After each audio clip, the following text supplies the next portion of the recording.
जय हिंद। आज मैं बात करने वाला हूँ एक स्टॉक के बारे में जो कि अपने ऑल टाइम हाई से काफ़ी ज़्यादा गिर चुका है और साल भर में बहुत अच्छा ये करेक्शन कर चुका है। अब इसके बाद इसने जो है ऊपर की तरफ रुख मोड़ लिया है अपना। आप देख सकते हैं जैसा कि इसका नाम है चोटानी फूड लिमिटेड। इसकी वैल्यू अभी 8 रुपये के लगभग में है और ये अपने 12 वीक लो मतलब साल भर के लो के पास है। इसका मार्केट कैप 8 करोड़ 60 लाख के आसपास है, जो कि इसको बहुत ज़्यादा रिस्की बना देता है क्योंकि ये स्मॉल कैप बहुत माइक्रो कैप कंपनी है। इसका ROE भी बहुत कम है, पी ठीक ठाक है, लेकिन जो इसकी बुक वैल्यू है वो लगभग 15 रुपये है और फेस वैल्यू है 10 रुपये। इसलिए मैं इसको रिकमेंड कर रहा हूँ, जो भी हाई रिस्क लेने वाले लोग हैं वो इस स्टॉक को ज़रूर ले सकते हैं और इसमें अच्छा खासा प्रॉफिट बना सकते हैं। इसका पहला टारगेट रहेगा 10 रुपये और इसका दूसरा टारगेट रहेगा 16 रुपये।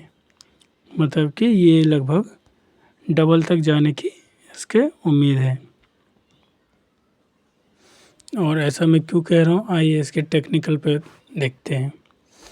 ये टेक्निकल एनालिसिस जो है वो कह रही है कि 10 लोग जो मान रहे हैं वो बेयरिश मतलब कि नीचे जाएगा ये और इसका प्राइस घटेगा, और 3 लोग जो हैं वो मान रहे हैं कि इसका प्राइस बढ़ेगा।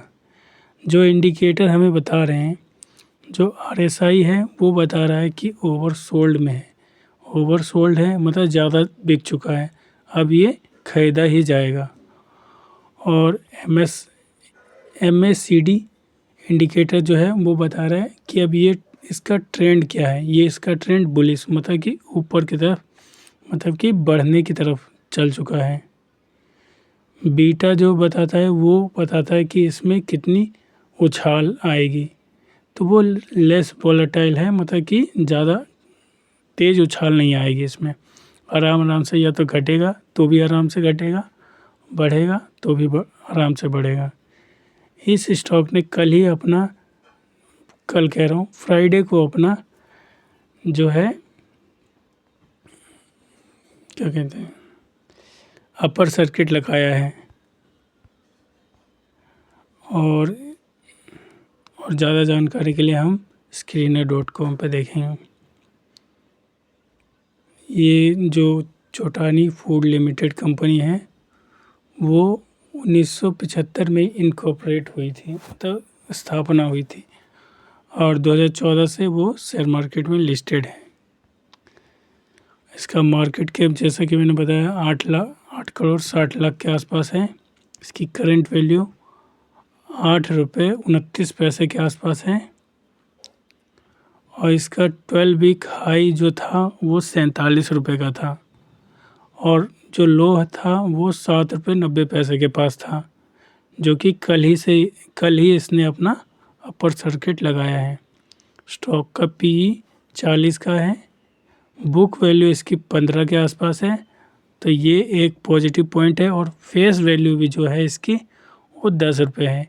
इसी वजह से मेरा स्ट्रॉन्ग ओपिनियन है कि जो लोग हाई रिस्क लेने वाले हैं वो लोग इसमें पैसा लगा के अपना अच्छा एक रिटर्न जनरेट कर सकते हैं। और ये साल भर का इसका चार्ट है DMA के साथ, आप लोग देख ही सकते हैं। पॉजिटिव पॉइंट इसमें सिर्फ यही है कि स्टॉक जो है अपने 0.55 टाइम्स ऑफ बुक वैल्यू पे ट्रेड कर रहा है। नेगेटिव पॉइंट्स भी हैं इसमें जो कि हमें देख लेने चाहिए। पहला है through the company is reporting repeated profit it is not paying dividend. Company लगातार प्रॉफिट कर रही है फिर भी डिविडेंड नहीं बांट रही है, वो उन पैसों का और ग्रोथ करने के लिए यूज़ कर रही होगी, ऐसा मेरा मानना है। प्रमोटर होल्डिंग इज़ लो 29%, कि प्रमोटर की होल्डिंग सिर्फ 29% है, वो प्रमोटर आते जाते रहते हैं इस स्टॉक में, मैंने कई बार देखा है। और company is low return on equity, return on equity भी इसकी 3 सालों से बहुत कम है। Company has high debtor of 220 days, company जो है अपना उधार चुकाने में भी बहुत ज़्यादा टाइम लगाती है, ये कह रहा है।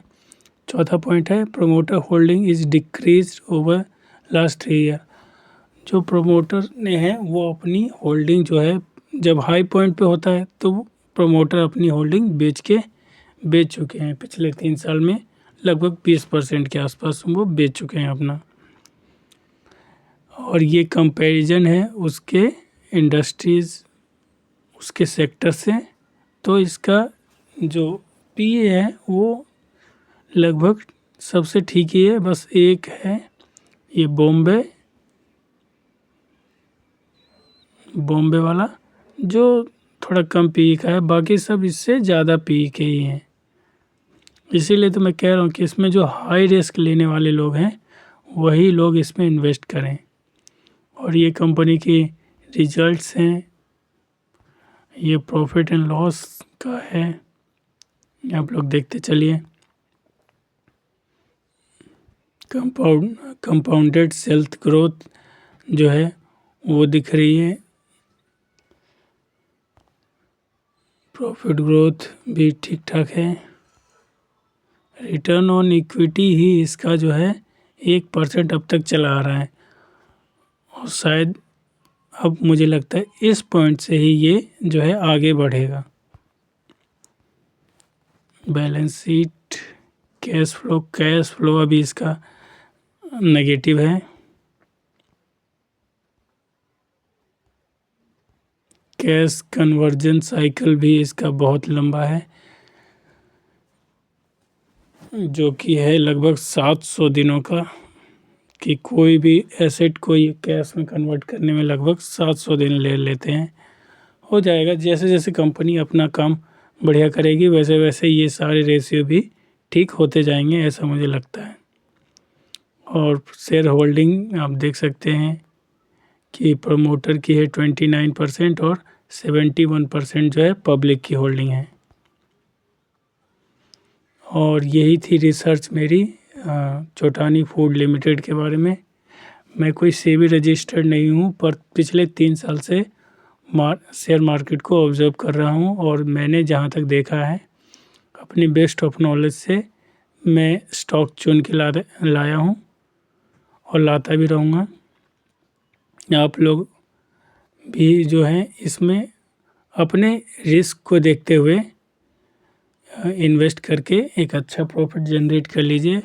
और मैं फिर से एक बार बता दूं, ये जो है हाई रिस्क स्टॉक है, इसमें पैसे डूबने की भी बहुत ज़्यादा संभावनाएं हैं, तो अपना रिस्क मैनेज करके ही चलें। Thank you.